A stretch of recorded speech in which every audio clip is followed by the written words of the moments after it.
Season 1's most popular rogue build will give you the option to never have to worry about energy resource management at all. On top of that, you're also relying way more on Twisting Blades coupled with Imbuements compared to the previous build where you were relying on Poison Trap and Death Trap. And with this build and a small amount of modifications, you can actually play the build from level 1 to 100. We will quickly go through the skill tree. We are obviously taking Puncture because that is literally the best generator in the game for rogues in my opinion, and we are going for Twisting Blades obviously. This time around we are not taking advanced Twisting Blades though, instead we're going for improved Twisting Blades, giving us the option to daze all of our enemies that we are applying Twisting Blades to compared to reducing our cooldowns, because this time around, we are not relying on the CDR that much from Twisting Blades, and it would also not so easy to proc in the first place. On top of that, it has gotten nerfed quite a lot, and the cooldown reduction that you would get during a fight from the advanced Twisting Blades passive is now smaller. Therefore, improved Twisting Blades giving you a lot of stagger potential for bosses and making the fights way easier because you are basically dazing everything. Next up, we are obviously going for the Sturdy passive, and during the Codex or the early game, we also want Siphoning Strike, which we are going to get rid of later on. And as always, you will be able to go through all of the stages of the game right here with the drop-down menu. So for example, in the end game, you can already see that we are going to take out the points here, but let's continue like this. Obviously, we want the Shadow Step. This time around, we don't want the stun, but instead we want the Disciplined Shadow Step. That is going to reduce or give us more Shadow Steps per combat, making it a lot safer, because that way we can have much more unstoppable effects during the fight, and we'll have a much smoother gameplay, not being stuck in any CC chains because we will have that much more Shadow Steps. Everything else is quite standard with the Disciplined Dash here, Weapon Mastery obviously for a lot of damage. Concussive is going to help us with getting critical strikes, and we are going to be knocking down enemies with the trick attacks because we are constantly going to critically strike dazed enemies. That is coming from the Twisting Blades passive that we just talked about. Therefore, activating 12% increased critical strike chance against those targets. And on top of that, while we are dazing everything, we are also resetting our evade cooldown by 1 second every time with the Rapid Gambits passive. This allows you to have evades up basically all of the time and is going to make the gameplay much smoother. Now, we don't take anything in the Subterfuge category except the two very strong passives, Exploit and Malice. And then we are going to get to our Imbuements. And this is basically where the fun begins. In the early game, you are going to play with Poison Imbuement and Shadow Imbuement. And this is because the Poison Imbuement is very strong the longer a fight goes. And in the beginning, you won't really annihilate packs in 2-3 seconds. The fights will generally last a little bit longer, therefore giving much more power to Poison Imbuement itself. We're also going to take the Enhanced Poison Imbuement here and the Blended Poison Imbuement over here.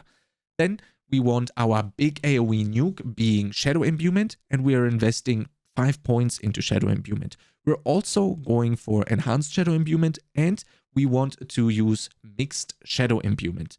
Now, on top of that, we also want Shadow Crash, but that's not really the big trigger here, although the stun is very nice. But instead, we want Consuming Shadows, which is going to allow us to basically have full energy resource all of the time when we are exploding enemies with the Shadow Imbuement. Usually, you would go for the Blended Shadow Imbuement in the beginning to apply Vulnerable, but that is going to be covered by the Exploit Glyph in the Paragon Board early on, which is also changing up a little bit when going from early game to end game. As you can see here, when you take the stages of the character, the board is going to be adjusted accordingly.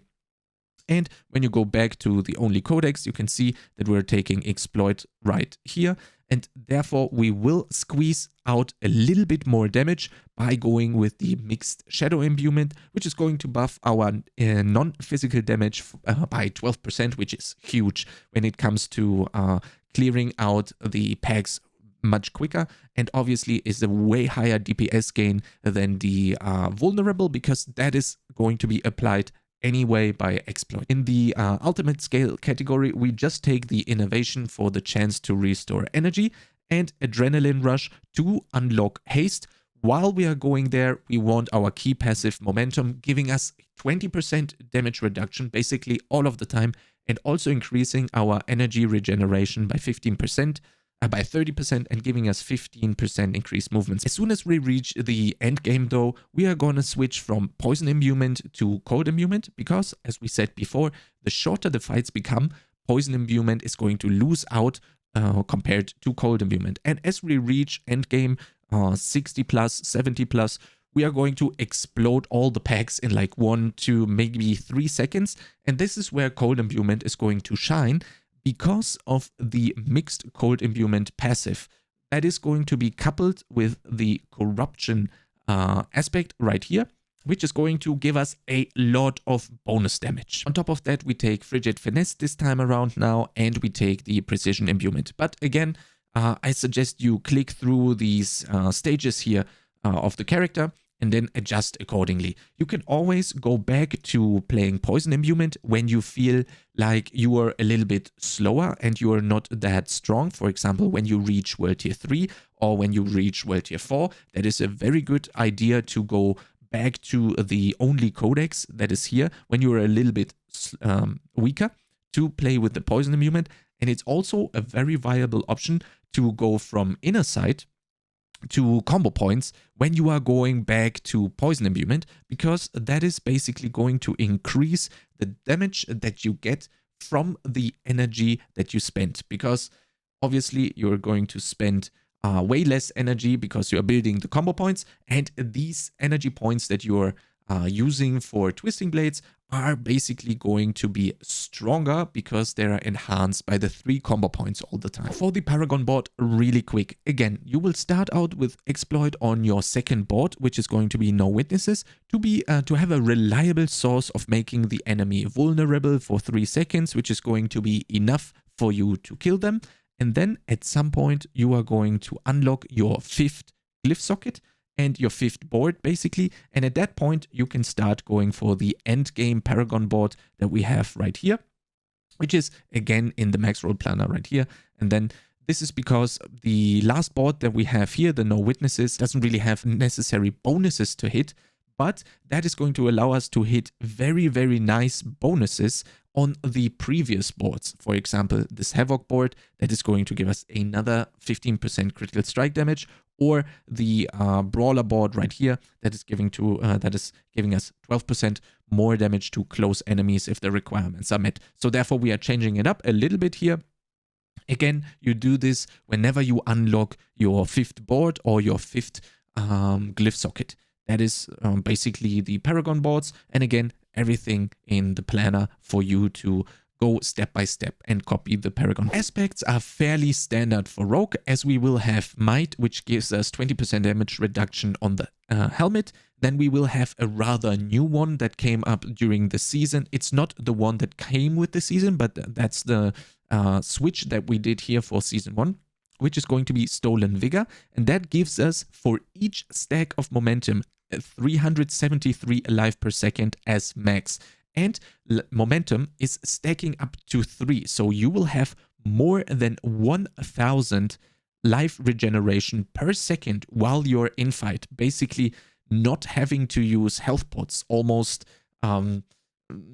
never basically having to use health pots, because all the chip damage that you are taking that is not really reducing you to like 10% HP, for example, is going to be healed up by the Stolen Vigor aspect, because you will have, as you can see here with Biz Gear, you will have 15.5k life, which makes the Stolen Vigor passive healing you for quite a lot with 1000 life per second whenever you are fighting. Then on the gloves we have the Corruption aspect, which is again buffing all our main abilities here with Shadow Imbuement, Cold Imbuement, and also Poison Imbuement, but it's way more effective for Shadow Imbuement and Cold Imbuement than it is for Poison Imbuement, especially for Cold, because of the mixed Cold Imbuement passive right here, which is giving us 20% more damage to crowd-controlled enemies, which is basically everything. And that is again amplified by the corruption, which is great. Then the next in line is cheats, and that reduces the damage you take by 25% from crowd-controlled enemies, which is again basically every mob that you are fighting.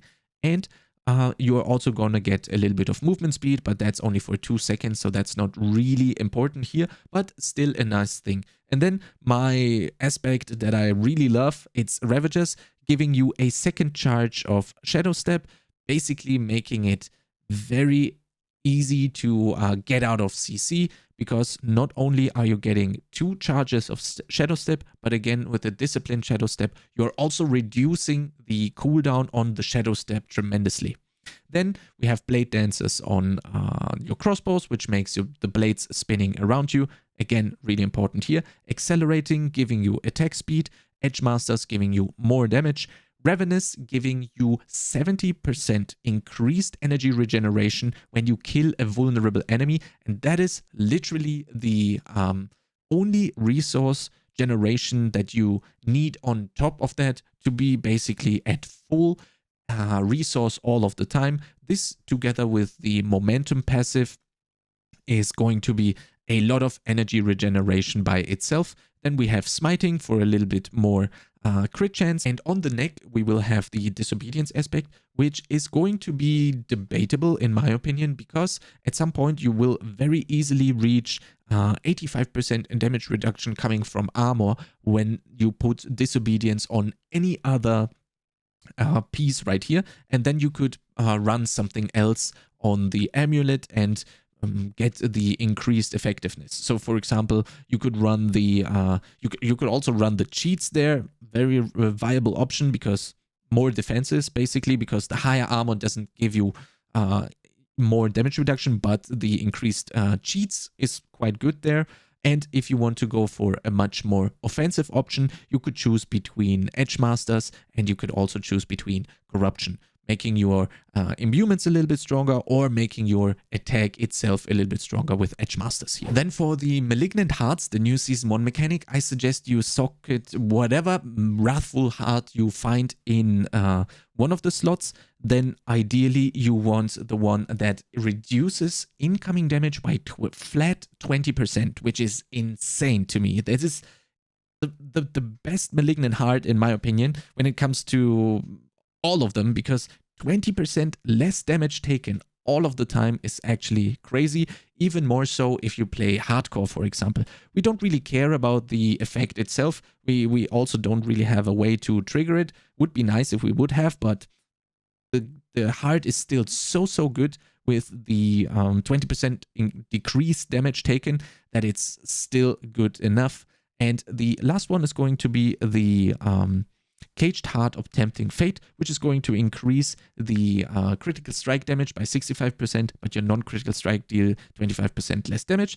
And again, this is like a funny math equation where you have to figure out the point from where that one is going to be a DPS upgrade, and as a rogue you will hit that one extremely easy. So don't worry about this. If you find Tempting Fate, instantly use it, because you will have a lot of crit anyway, and that way you are going to increase your damage by quite a lot. Then again, for the Wrathful Hearts, I'd say, the thing is I haven't found it yet, the Wild Apothecary sounds like it is going to be the best, which is going to give you a 15% chance to apply all of the imbuement effects at once at 16% normal potency. But again, if you find another one, they are all pretty good. There is this one thing, one Wrathful Heart that is not that great, unfortunately, with the Creeping Death. That really doesn't help the build itself. But all the other three, Barber, Malignant Pact, and Vile Apothecary, they're all extremely good for this build. When you find the Barber though and want to socket it in, we have to make a little bit of adjustments because the Barber has very weird interactions, and one is with the Exploit Glyph. The Exploit Glyph giving us 3 seconds of vulnerability to the target. But the problem is, since we are not really attacking the target or dealing damage to the target anymore, after or during the duration of the Barber, because the Barber duration might even be a little bit longer than your vulnerable duration, we will have a problem on bosses, them not being vulnerable enough. So therefore, we need to find a solution for vulnerable, and that one is going to be extremely easy. We need to get the points out of Cold Imbuement, getting rid of Cold Imbuement here, and then we're going to solve this issue for bosses with Concealment, Enhanced Stealth, and Subverting Stealth. Then putting in Concealment instead of our Cold Imbuement that we had here. But the idea behind this is that you're going to attack the boss, getting the 3 seconds vulnerable duration from the Exploit Glyph, and then after 3 seconds, the boss is obviously not going to be dead, you are going to cast your Concealment, and then the first skill that breaks Concealment is going to give you 6 more seconds of vulnerability, therefore making it very easy to have the boss vulnerable for the time that the boss is alive, and then you can just kill it very easily. As you can see here, I'm actually playing with combo points, but I'm playing with Cold Imbuement, which was not really set here in the guide. Here I was trying out Condemnation with the build, so you don't really need to follow this, but this just goes to show you how much more options you actually have for the build. So if you want to try that out as well and have a Condemnation ready, you basically just still spam Twisting Blades, but sometimes you will get to use Puncture, and therefore you will have the chance of getting the 3 combo points from Condemnation, giving you a much more high damage Twisting Blades use because you will have 3 combo points that you use that on the Twisting Blades. So when it comes to playing the build itself, it's extremely important to always keep the Cold Imbuement and the Shadow Imbuement on cooldown. When you go into the next pack, you want to instantly use your Cold Imbuement before you attack, so that cooldown can already start resetting itself. And usually it goes like this, that you go into a pack, you can Shadow Step into it if you have Ravager, if you have 2 Shadow Steps available, therefore you can also dash into a pack, and then you are going to use either Shadow Imbuement or Cold Imbuement. Then you are going to Twisting Blades a lot of enemies, making all of them dazed. So not attacking one of the enemies, but all of the enemies to spread your daze, making it very safe to stand inside of a pack. And then that pack should ideally be dead. And then when you dash or Shadow Step towards the next pack, the Imbuement that you haven't used in the pack before is going to be ready, and then one you are going to be using, and then you are going to start out from the beginning. I will be updating the Rapid Fire Flurry build guide and also the Barrage build guide and many more Rogue build guides on this channel for Season 1. So if you don't want to miss out on those, make sure to subscribe to the YouTube channel, and I'll see you next time.